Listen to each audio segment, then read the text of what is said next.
जैसा कि आपने बताया, जो नोएडा क्यों आना चाहिए लोगों को, और नोएडा से एक छोटा शब्द हो गया नोएडा, हम इसे बड़े में करते हैं, स्केल अप करते हैं और ये पूरा गौतम बुद्ध नगर शहर की बात करेंगे।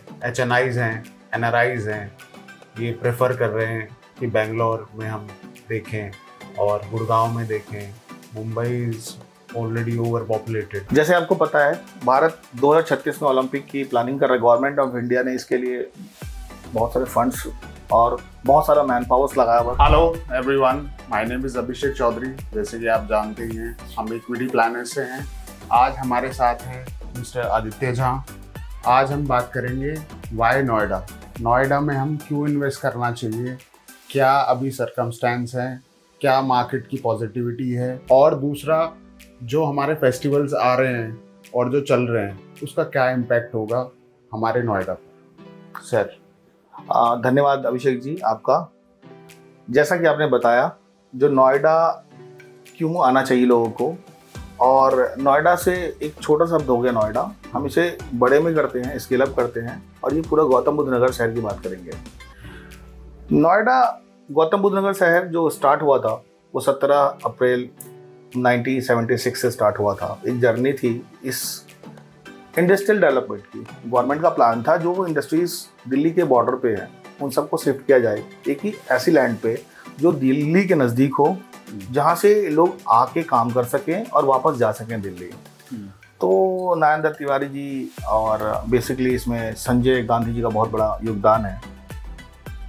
जगमोहन जी उसमें DDA के प्रेसिडेंट चेयरपर्सन हुआ करते थे।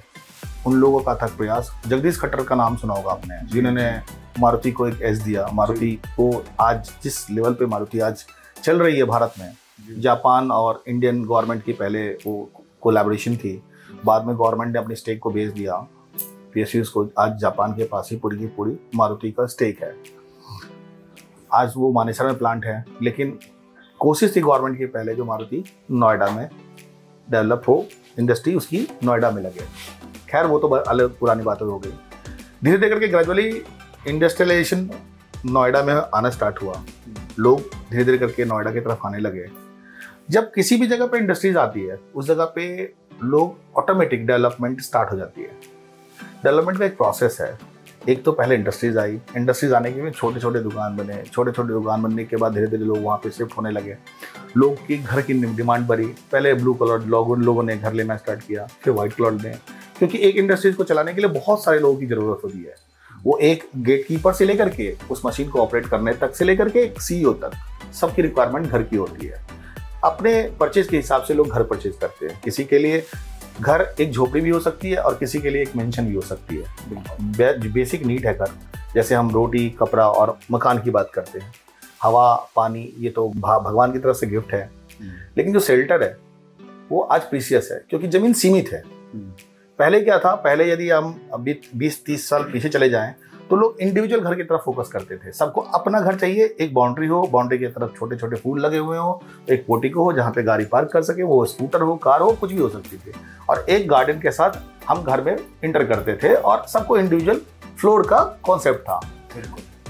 जैसे जैसे आबादी बढ़ी वैसे वैसे आपको अपने अपलिफ्ट करना पड़ा। बिल्डिंग को स्काईस्क्रैपर्स बनने लगे। पहले लोग देखते, नॉर्थ इंडिया में आपने देखा होगा, लोग नीचे के फ्लोर लेना पसंद करते थे, क्योंकि इलेक्ट्रिसिटी एक प्रॉब्लम थी। धीरे धीरे इलेक्ट्रिसिटी खत्म हुई, लिफ्ट रुक गया तो हम कैसे जाएंगे 5th फ्लोर पे, 6th फ्लोर पे, 10th फ्लोर पे। वो धीरे धीरे आज खत्म हो चुकी है। ये सब चीज़ खत्म हो चुकी है, क्योंकि ये जनरेशन ने उस चीज़ को देखा ही नहीं है। जिस जनरेशन की हम बात कर रहे हैं, जिस जनरेशन ने इससे बसाया है, जिस जनरेशन के इस कंधों पे चल के आज नोएडा यहाँ तक पहुँचा है, वो जनरेशन और जो जनरेशन यहाँ पे रह रही है उस दोनों में बहुत अंतर है। किसी का स्ट्रगल, किसी का सक्सेस होता है। तो सेम हुआ नोएडा के साथ। नोएडा धीरे धीरे करके एक ऐसा ग्रेजुअल शहर बनता चला गया, विस्तार होती चली गई, जहाँ पे डेवलपमेंट के अनेक आयाम डेवलप होते चले गए। अब हम इसको थोड़ा सा कट में बताऊंगा मैं आपको। 2010 से पहले का नोएडा और 2010 के बाद का नोएडा और 2025 के बाद का नोएडा। 2009 और 10 के आसपास भारत में एक बहुत बड़ी मिडिल क्लास थी। मिडिल क्लास जो दिल्ली में लोग रह रहे थे, आज गुड़गांव में कोई रहे, कोई नोएडा में रहे, कोई ग्रेटर नोएडा में रह रहा हो, बिल्कुल, और कोई यमुना पे रह रहा हो, ये सारे लोग वो लोग थे जो दिल्ली में रहते थे, बिल्कुल सही। और दिल्ली में जो रेंट की प्रॉपर्टी पे घर लिया करते थे उन लोगों ने ही परचेज करके गुड़गांव में प्रॉपर्टी ली, उन लोगों ने ही प्रॉपर्टी नोएडा में ली, उन लोगों ने ग्रेटर नोएडा में ली, वही लोग यमुना में ले रहे हैं। बिल्कुल। धीरे धीरे करके एक शहर बसता चला गया। शहर बसने के बाद बहुत सारी चीज़ें डेवलपमेंट आती चली गई। और डेवलपमेंट क्या है ना, आज हम जिस जगह बैठे हुए हैं उस वो पूरे प्रदेश का भार अपने मजबूत कंधों पे उठाए हुए है गौतम बुद्ध नगर शहर। तो गौतम बुद्ध नगर शहर सिर्फ और सिर्फ दिल्ली एनसीआर को कैटर नहीं कर रहा, वो यूपी को भी कैटर करता है, वो कन्याकुमारी को भी कैटर करता है, वो बैंगलोर को भी कैटर करता है, वो मुंबई को भी कैटर करता है, वो और भी पुणे, हैदराबाद, मंगलुरु, चेन्नई, मैसूर सबको कैटर करता है, क्योंकि ये दिल्ली से लगी हुई लोकेशन है और आपकी दिल्ली नेशनल कैपिटल है। नेशनल कैपिटल एक ऐसा रीजन है जिसको हम चेंज नहीं कर सकते। भारत की राजधानी एक ही है, वो है दिल्ली, और दिल्ली से नियर बाई ये शहर है, बिल्कुल लगा हुआ। तो डेवलपमेंट में, इंडस्ट्रीज में, आईटीज में, सेमीकंडक्टर में, सिलिकॉन वैली में, फिल्म सिटीज में, एयरपोर्ट में, वो सारी चीज आज गौतम बुद्ध नगर के पास है, जो आने वाले समय में आपको दिखने जा रहा है। तो 2010 से 2015 तक का जो समय था वो था अफोर्डेबल कॉन्सेप्ट का, लोगों की परचेज पावर कम थी। तो पहली बार नोएडा एक्सटेंशन का नाम सुना होगा आपने। एक्सटेंशन वर्ड इसलिए था क्योंकि वो नोएडा से लगा हुआ लोकेशन था। ग्रेटर नोएडा का पार्ट होने के बावजूद भी वो सेक्टर 121 से लगा हुआ था, हिंडन दोनों को डिवाइड करती थी। तो नोएडा से लगे होने के कारण उसका बिल्डर ने, ब्रोकर्स ने, चैनल पार्टनर्स ने नाम रख दिया नोएडा एक्सटेंशन। उस समय में सेक्टर 50 के बाद 7X, जिस 7X की हम बात करेंगे 74, 75, 76, 77, 78 तक सेंट्रल नोएडा की बात करेंगे, तो वो सेंट्रल नोएडा भी डेवलप कर रहा था और ग्रेटर नोएडा वेस्ट भी डेवलप कर रहा था। सेंट्रल नोएडा जिस रेट पे डेवलप कर रहा था वो 2525 रुपए से लेकर के 2725 रुपए के आसपास था, और जब नोएडा एक्सटेंशन की बात करते हैं वो 1550 रुपए से लेकर के 1750 रुपए के रेट पे था। ये मैं बात कर रहा हूँ आपसे 2010 के। 2010 से 2025 के बीच में उस जर्नी ने 2500 से 35,000 तक का सफर किया नोएडा ने। बिल्कुल। और जो नोएडा एक्सटेंशन 1550 रुपए से स्टार्ट हुआ था वो 15,000 रुपए के रेट पे ट्रेड कर रहा है। 10 गुना एप्रिसिएशन। तो आप ये बताइए इससे ज्यादा एप्रिसिएशन रियल एस्टेट इंडस्ट्रीज में कहाँ हो सकती है। बिल्कुल। आज जिस हम ग्रोथ की बात कर रहे हैं वो किसी भी आप कह सकते हो किसी के लिए भी ग्रोथ अलग अलग मायने रखता है। किसी के लिए प्रॉपर्टी इमोशंस होते हैं, घर एक सपना होता है। घर हम ड्रीम होम क्यों कहते हैं, क्योंकि वो हम छोटे घर में रहते हैं तो बड़े घर का सपना देखते हैं, बड़े घर में रहते हैं तो मेंशन का सपना देखते हैं, मेंशन में हम रहते हैं तो फिर तो हम यूएस में जाने की सोचते हैं, हम कहीं और जाने की सोचते हैं, हम दुबई जाने की सोचते हैं। ये जो नीड है ना वो आपको उत्साहित करती है जिंदगी में और कई काम को करने के लिए। आपका ना हार्ट लाइन भी फ्लक्चुएट होता रहता है, वो स्ट्रेट लाइन हो गई तो आपका ग्रोथ खत्म हो गया, आपकी जिंदगी समाप्त हो गई। तो सफलता के कई आयाम हैं और सफलता कई मायने में हो सकती है। आपका रोजगार आपको सफलता दे सकता है, वैसे ही सफलता आपको किसी भी सफल व्यवसायी के पोर्टफोलियो में रियल एस्टेट का एक बहुत बड़ा रोल है। इन्वेस्टर्स के लिए उनका इमोशंस पैसे को लेकर के है, हाउस होल्ड के लिए घर उनका इमोशन उनकी फैमिली को लेकर के है, और कई तरह की कई इमोशंस हो सकती हैं घर को लेकर के। सर नेक्स्ट क्वेश्चन हमारा आपके लिए ये है, जो कि आप देखते हैं HNIs हैं, NRIs हैं, ये प्रेफर कर रहे हैं कि बेंगलोर में हम देखें और गुड़गांव में देखें। Mumbai is already over populated, वहाँ पे इतना स्कोप मुझे नहीं लगता पर्सनल व्यू से कि वहाँ पे इतना स्कोप है, या और ज़्यादा इंडस्ट्रियलाइजेशन मुंबई की जगह होगी। तो अगर बेंगलोर और गुड़गांव का और पुणे का अगर हम कंपैरिजन करें तो जो हमारे HNIs क्लाइंट्स हैं, जो हमारे NRIs लोग हैं, जो अब्रॉड में रह रहे हैं लोग हैं, why should they opt for Noida? बिल्कुल, बहुत अच्छा क्वेश्चन है आपका। आज हम सिलिकॉन वैली की बात करते हैं तो नॉर्थ और साउथ में गुड़गांव और साउथ में आप बेंगलोर को बिल्कुल मेजर करते हैं जी। साथ ही साथ एक बहुत बड़ा एक चीज आया भारत में स्टार्टअप्स का, यूनिकॉर्न्स कंपनी का, क्योंकि बेंगलोर इसको रूल करता है अभी तक जी। तो जो फंडामेंटल लोगों के मतलब कॉन्सेप्ट है इन्वेस्टर्स के, इन्वेस्टर्स वहां पे जाना पसंद करते हैं जहाँ पे शार्प माइंडेड, मनी माइंडेड लोग बैठे हुए हैं जो पैसे को ग्रो कर सकें। बिल्कुल। तो बैंगलोर के साथ ऐसा ही रहा, सेम गुड़गांव के साथ हुआ। गुड़गांव में आपने सुना होगा कैमेलियाज मंगोलियाज की, इसको लेकर के सोनी लिव ने एक सीरीज भी बनाई है, मल्टी डॉलर लिस्टिंग्स जी। आने वाले समय में ये सीरीज आपको गौतम बुद्ध नगर पे भी मिलेगी, क्योंकि गौतम बुद्ध नगर में वो पोटेंशियल है जो बहुत शहर को पीछे कर देगा।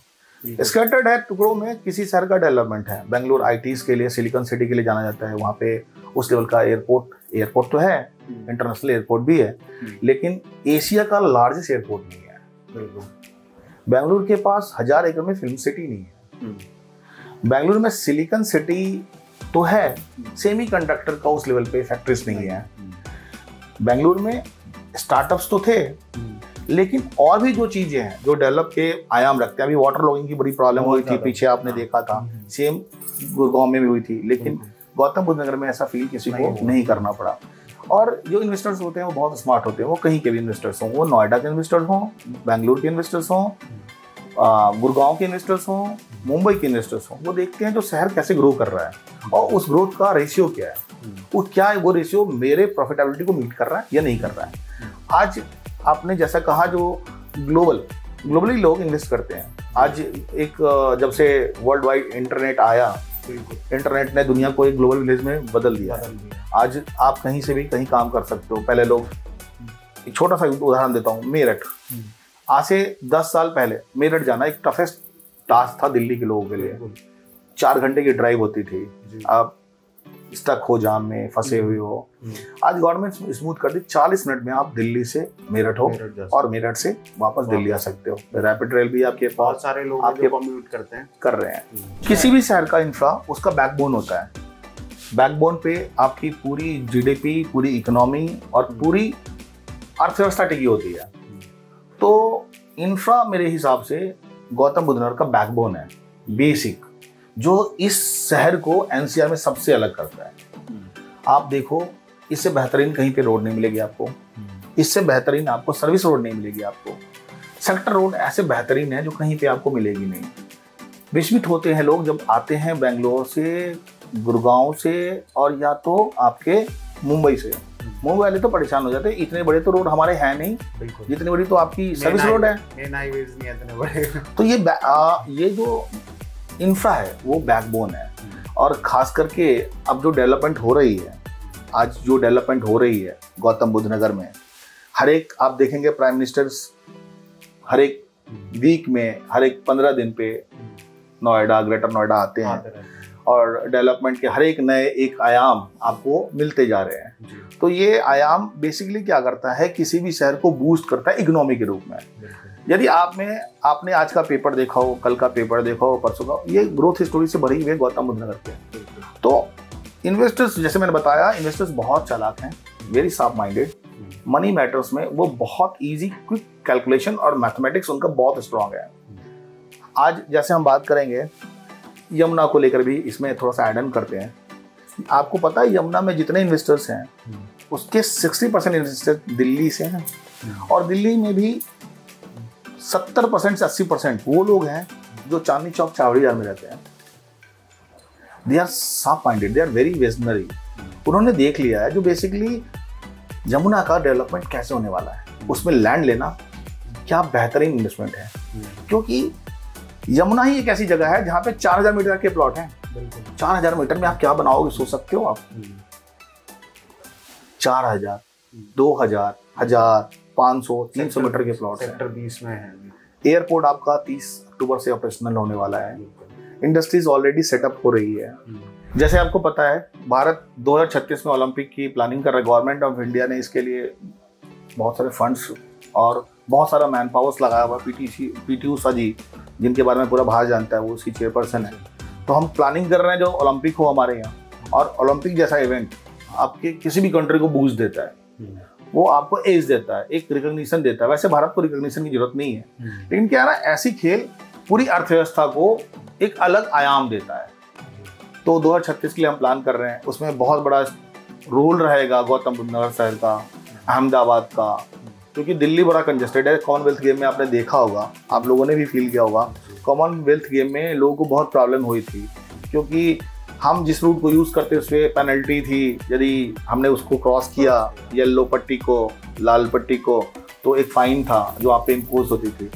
तो गवर्नमेंट ये कह रही है एक ही जगह पे उनको कंसोलिडेट कर दे चीज़ों को, उन्हें जाना ही ना पड़े। तो आपके पास एयरपोर्ट हो गया, आपके पास ओलंपिक विलेज बनाने की योगी आदित्यनाथ जी बात कर रहे हैं, उसका एडवांटेज मिलेगा।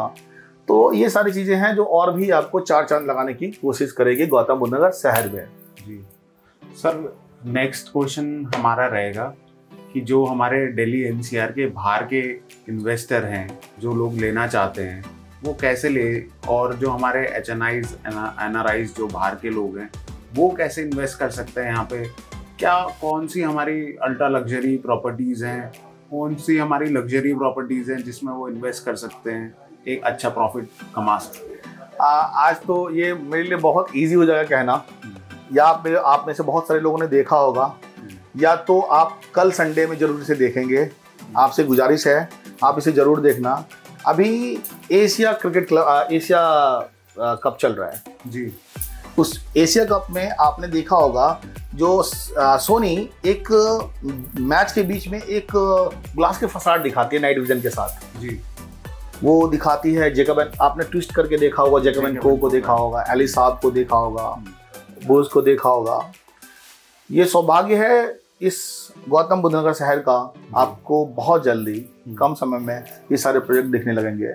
जैसे ही आप एंट्री करते हैं मयूर विहार से और नोएडा में एंटर करते हैं, उसके बाद आपको सेक्टर 15A जो पूरे यूपी का सबसे प्रीशियस प्राइम लोकेशन है लैंड पार्सल के हिसाब से, उसके बाद आपकी फिल्म सिटी है। जितने भी न्यूज चैनल्स हैं पूरे भारत में, आप जब जहाँ भी न्यूज चैनल देखते होंगे सारी की सारी वहीं से ऑपरेट होती है।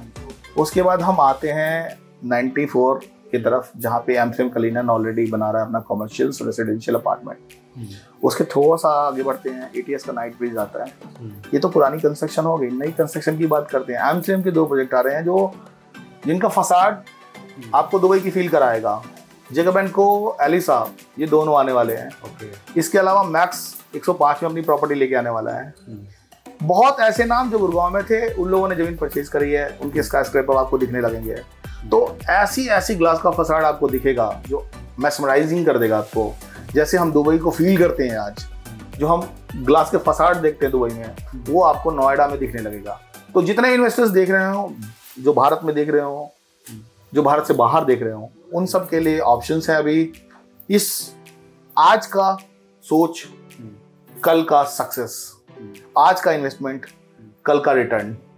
तो आप इन सारी प्रोजेक्ट, जैकब को, एली साहब, मैक्स, एलएनटी अब ऑलमोस्ट खत्म हो चुका है। इसके अलावा काउंटी ग्रुप का एक नया प्रोजेक्ट आने वाला है। इसके अलावा यमुना पे बहुत सारे प्रोजेक्ट्स आने वाले ही है। ये सारे ऐसे प्रोजेक्ट हैं जो आप पैन इंडिया और अब्रोड कहीं से भी इन सारी प्रॉपर्टी में इन्वेस्ट कर सकते हैं। और इन्वेस्टमेंट के लिए आप अपने कस्टमर्स का कहीं पे भी हों, एनआरआई हो, वो किसी अदर सिटी में बैठे हुए हों, उन सब की मदद करेंगे। तो हम आदित्य जी का बहुत शुक्रगुजार करना चाहते हैं कि उन्होंने हमें बहुत महत्वपूर्ण जानकारी दी है। उससे हमारी ऑडियंस को, जो हमारे बाहर इन्वेस्टर्स बैठे होंगे, हो सकता है उनको बहुत अच्छा लगा हो ये कास्ट। धन्यवाद अभिषेक जी आपका भी, और आपके दर्शकों को, व्यूअर्स को जो दिल्ली एनसीआर में देख रहे हैं या दिल्ली एनसीआर से बाहर देख रहे हैं, उन सबको कहना चाहूँगा यही वो समय है जहाँ पे आपको इन्वेस्टमेंट करना चाहिए। नोएडा इंतजार कर रहा है आपका उस सक्सेस स्टोरी में पार्टिसिपेट करने का, जहाँ पे आप खुद से अपने इन्वेस्टमेंट को बढ़ते हुए देखोगे। धन्यवाद। Thanks for watching equity planner. Signing off, Abhishek Chaudhary, Aditya Kumar. Thank you.